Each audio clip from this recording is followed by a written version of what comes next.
Laba qarax ayaa maanta waxa ay ka dhaceen magaalooyinka Muqdisho iyo Gaalkacyo. Haddii aan ku hormarno magaalada Gaalkacyo, qaraxu waxa uu ka dhacay qaybta Puntland. Si gaar ah, qaraxa ayaa ka dhacay xarunta gobolka qaybta Puntland waxaana la egtay gudoomiyihii gobolka qaybta Puntland oo lagu magacaabo Axmed Muuse Nuur Dabakariix ayuu ku naynasnaa. Isaga iyo istaafkiisa ayaa la sheegay inay goobta ku wada geeriyoodeen.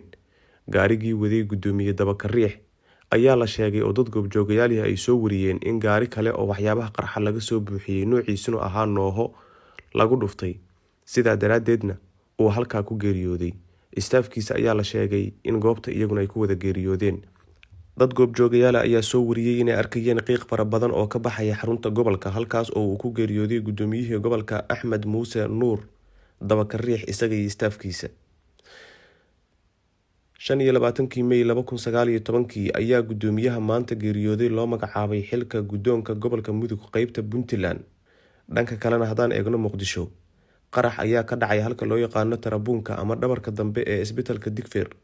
Qaraxa waxaa lala beegsaday gaari cabdi bilo ah oo goobta marayay, balse waxba kuma noqon, waxna kama soo gaarin gaarigii cabdi bilaha ahaa.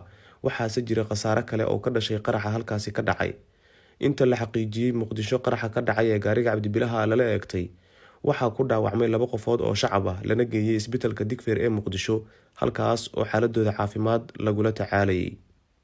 Waa Cali Aadan Muumin, cidda ku waramaysa.